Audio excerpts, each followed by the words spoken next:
Welcome to the Cunningham Piano Show podcast, where we explore the world of pianos and the people behind them. I'm your host, Hugh Sung, and I'm very, very excited about the guest we have on our show today, the phenomenal world-class pianist, Marina Lomazov. Marina, thank you so much for being on the show. It's such a privilege to have you. Absolutely. Yeah, it's a pleasure. And we're going to dive a little bit into your incredible career and all your amazing accomplishments, and maybe even get some tips for pianists, because you're coming to Cunningham Piano's Cherry Hill showroom to give a masterclass. We kind of threw this podcast in at the last second. So you'll be working with some wonderful, talented pianists, and maybe we can get a preview of the way you like to approach pedagogy. Because, again, pedagogy, performance, duo piano performance, you kind of do it all. It's quite amazing. And I thought we would start the episode by featuring a wonderful performance of you. Can you tell us a little bit about what we're going to be hearing? This is a piece called Variations by Nikolai Kapustin. He kind of burst onto the piano circle scene with, he was writing back in the old country in 70s, 80s, 90s, but it was kind of around 2000s that his pieces sort of made it over the pond to America, and pianists started playing them.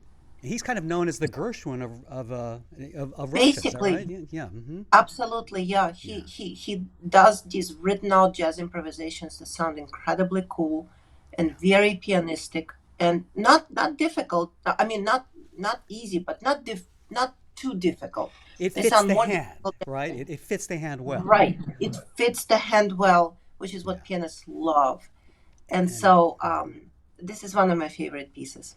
okay, well, let's listen to a little bit of this. This is a wonderful performance. Thank you.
my goodness, I could listen to this all day long. You sound phenomenal. Oh my good, incredible technique, and I didn't know you were such a jazzer.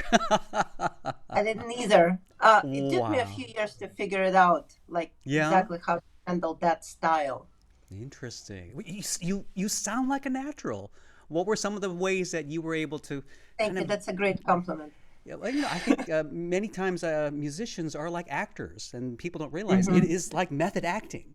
And you're Yes. taking, you're trained classically, but taking on the role of a different genre is like what an actor does to get prepared for a role. Understand what were some of the things that you did to convince us that you are a natural jazz player? Well, the very common mistakes classical pianists make is um, that they try to play jazz very free rhythmically. Ah, yeah, So they yeah. take all kinds of liberties because that's how it sounds Isn't that when they listen interesting? to it. Yeah, I remember I had a friend of mine. She was from She actually came up from South America, and she had that same criticism. When I was trying to play some, she's like, "No, you've got to keep the rhythm. It sounds free, but there's a It rhythmic sounds discipline, right?" Yeah. when you keep the rhythm absolutely Ah, steady. So believe it or not, this performance, you could probably put a metronome to it yeah. and it'll be very, very precise. Hmm. And then when you do that, and then you make the right inflections on the right beats. Mm-hmm. And it's another misconception, like people try to accent the off beats because that's what it sounds like you should do.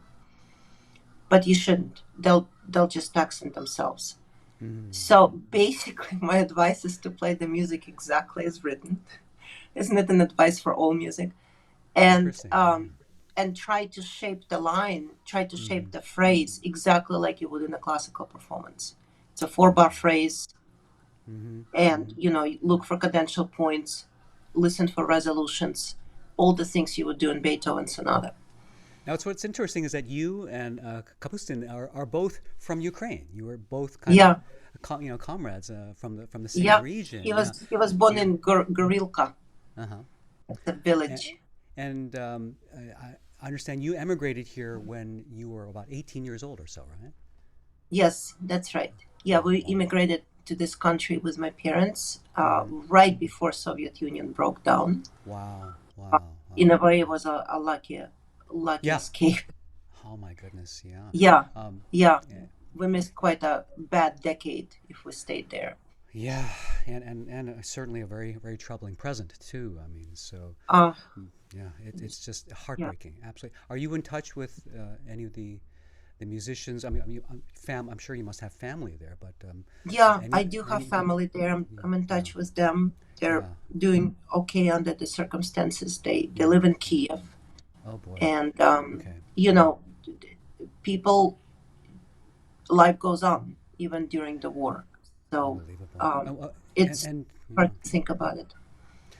and there's such a very strong musical culture, in Ukraine. And Absolutely. I was listening to another interview where you were describing that there are musical after-school programs, music Yes, after-school programs everywhere. And this reminds me of the of Korea. Korea has these after-school piano really. programs. Everybody goes for piano lessons after school. It was just a thing that just about Thing everybody to do. does. Yeah, Right. Ah, I did not know that. yeah, That explains a lot because I yeah, think Korean school of piano playing is yeah. possibly the strongest in the world. Um, They I have certainly so produce. much Yeah, respect, so yeah. much respect for what they do. And, you know, you look for a school not based on superstars, which can happen in any country, Sure. but Hmm. on an average pianist that the country produces. And without exception, any Korean pianist that comes out of that training can play the hell out of the piano better than any But most that's true. professional. Yeah, but that's also true of the Ukrainian pianists, and many people from that region. There is a general cultural fluency, in the musical language. There's a basis there, that's That's not very true. unusual. Yeah. Yeah, that's very true. I would say we have a very spiritual connection to music. Um, it it it really is like an unspoken language to the country. I think Mm.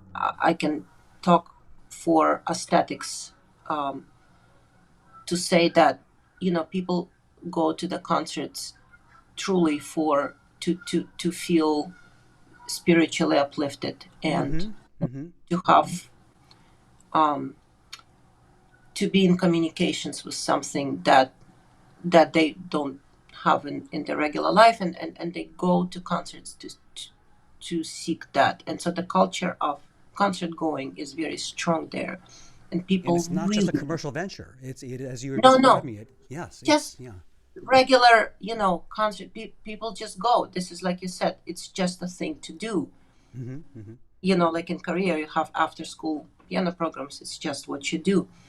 And so in Ukraine, and I would say in Russia and former Soviet Union, Mm-hmm. people just went to concerts. People went to cultural events in general.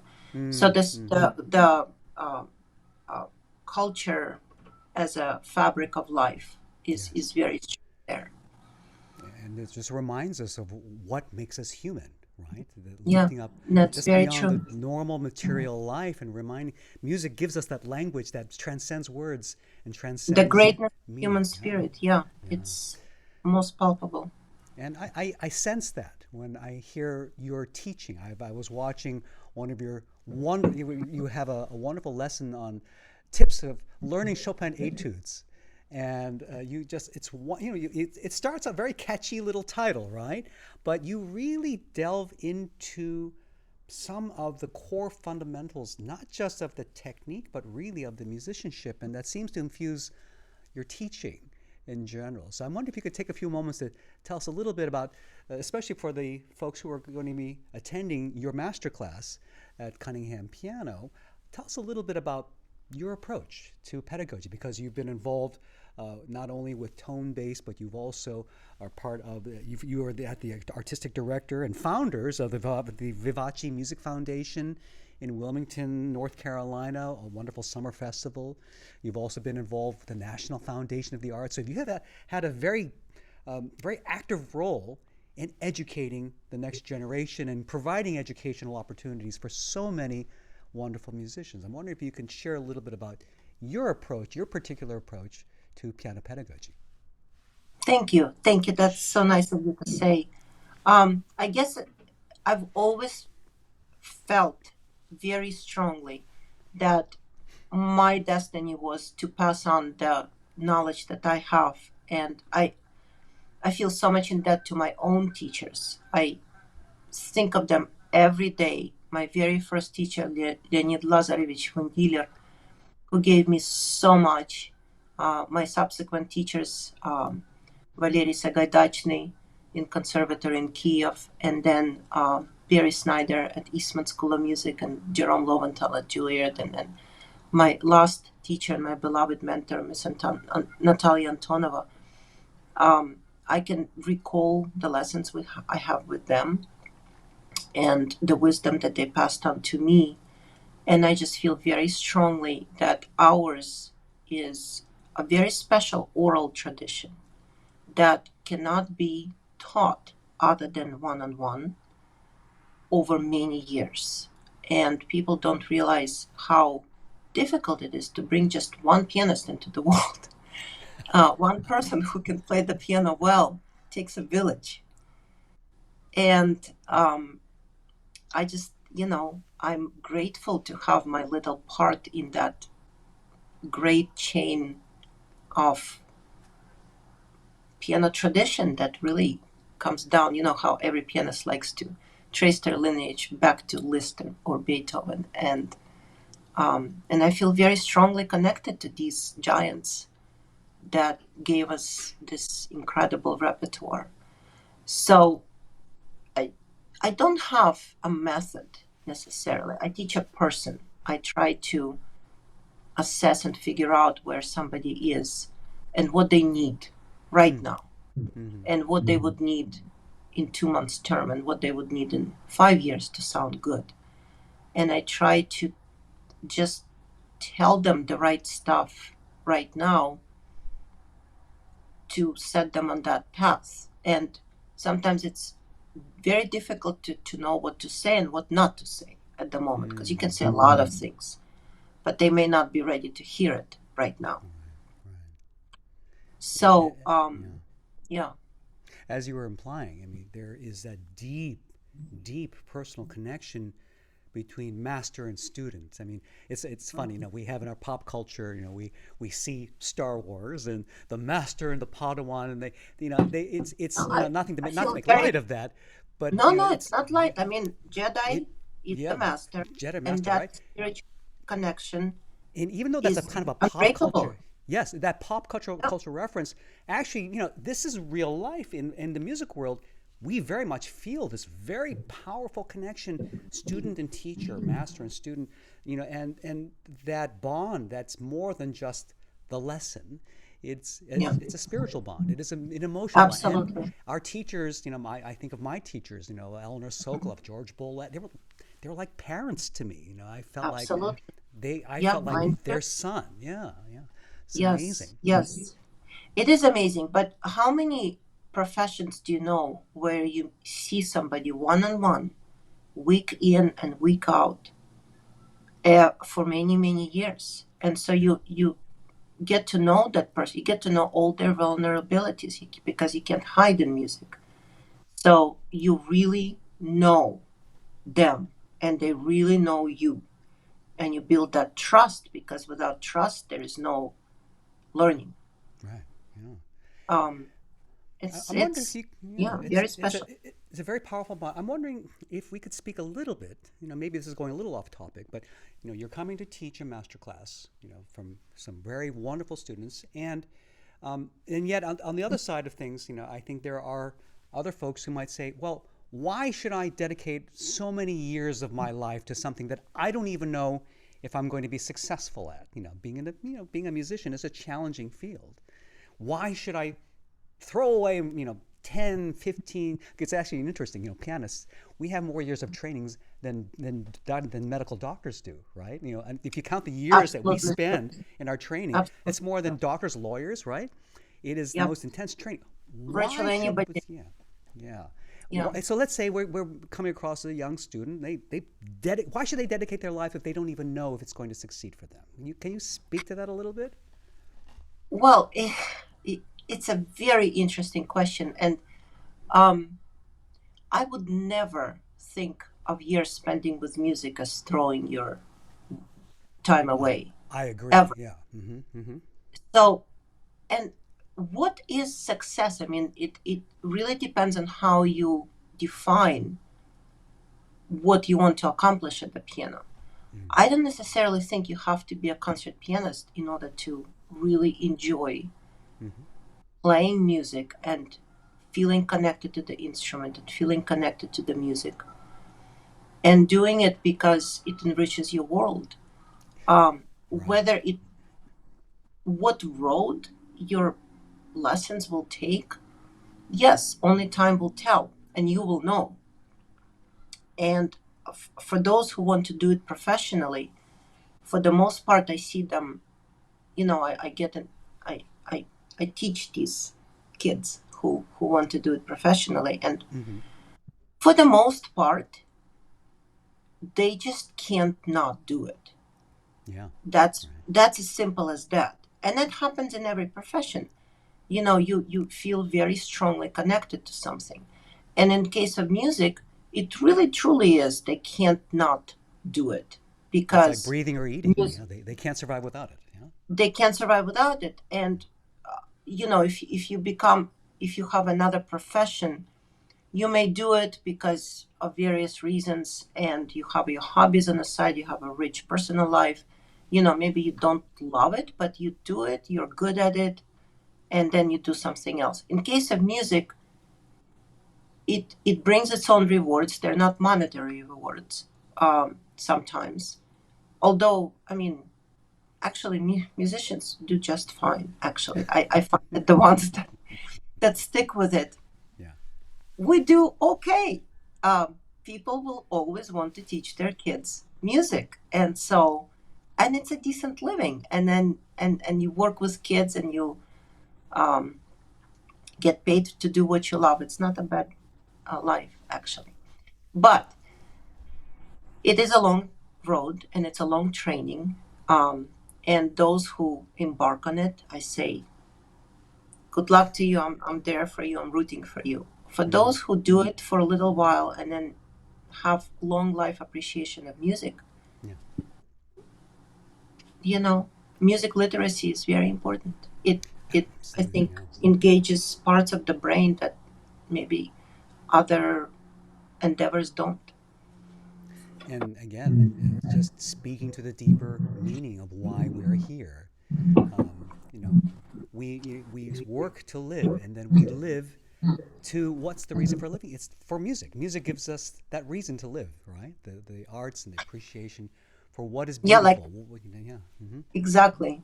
My friend put it well. He said, "Your life should be defined by two things: you're happy going to work, and you're happy coming home." Ah, oh, I love that. I Right? love that. I And mean, yeah, yeah, that's and so I'm wonderful. happy doing both, and I'm very grateful for that. I thank you. I think I needed to hear that from you because, I think with all that goes on in the world, sometimes we musicians can forget we are so lucky to be in music in whatever capacity, Absolutely, right? absolutely, And it's yeah, just such a gift, and for you to have the wonderful privilege, at Eastman, where you're a professor of piano, at the Vivace Music Foundation, and music, and all the ways that you have over the years passed on. You get a chance to share what you love to other yeah, people, as we will see in the masterclass. This is yeah, so wonderful. yeah. Thank I, you. I, I wanted to close off because I understand you are not only a phenomenal solo pianist that you've won awards and you've played around the world, but you are also a duo pianist, and this speaks near and dear to Yes, my heart because I'm also a partner pianist with my fiance. We're part of the Mata and Hugh piano duo. We primarily do piano four hands, but you also do that, and you've actually been doing that for a lot longer than we have. We've just been doing it for about 2 years, but now you were really, yeah, yeah, can I ask you one question? sure, sure. So, how are your rehearsals? I was going to ask you that. I was going to ask you Oh, that. How we are our never rehearsals? argue, ever. You never argue? I'm just kidding. Ready Thank to kill each goodness. other. I thought, okay, because I thought, maybe, so Madalena and I, oh my God, every Right, rehearsal is like, right. like bombs are going I off. It's mean, just, it's like okay. right. You just oh. Okay, you too, right?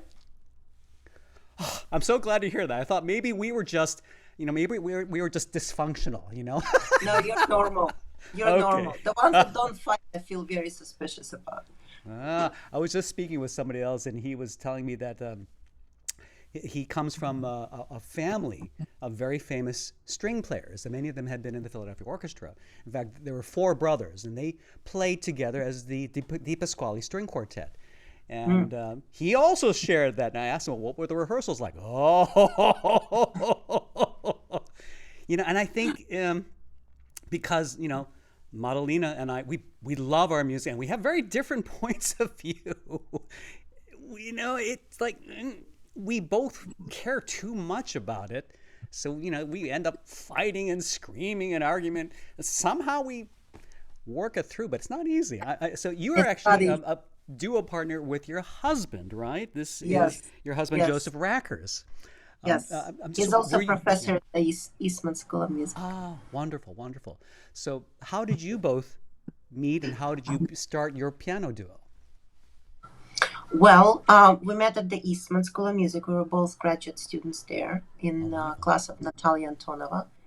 And Ah, for the longest time, we were not friends. Because, whatever reason, okay, he had his friends, I had my friends. okay. But then Miss Antonova asked that he would play a concerto reduction with me. Mhm. And we had to rehearse, and then he wouldn't take payment. So as a way of appreciation, I took him out to dinner. Mm-hmm. And we discovered that we actually like talking to each other. That's It was helpful. just that. I mean, Yeah. like we were friends, Uh-huh. we just Mm-hmm. we liked each other's company and point of views, and we would argue about all kinds of things, and we had these heated discussions about everything. And that kind of went on for a few years. And then we realized we actually liked each other a lot more. Oh, oh, that's so But romantic. yeah, yeah. And then, our duo actually originated as a necessity because I was a few years ahead of him in school and I already got a job and he Mm-hmm. was still finishing his doctorate. And we were just trying to figure out ways to meet more than once a year. Oh, so you were living in separate We were locations? living in separate locations and Ooh. we wanted to see each other and we wanted, frankly, for somebody else to pay for the travel. So, Very pragmatic. I like that. well, I am an immigrant. Um, Love it. so that's how we started. Our first performance was of the Schubert Fantasia, and That's he'll such a never let beautiful me one. forget it. He, he's American. Um, he was born in Midwest and trained at University of Missouri and then Eastman for masters and doctorate. And of course, I trained in Kiev. So it's Mm-hmm. like you couldn't make two more distant worlds come Yeah. together, So right? I'm born in Philadelphia, and my partner, she's from Romania. There you go. You know exactly what I'm talking I about. know what you're So talking about. This is so the much fun. old country, like the Yeah. whole thing is you talk about every note.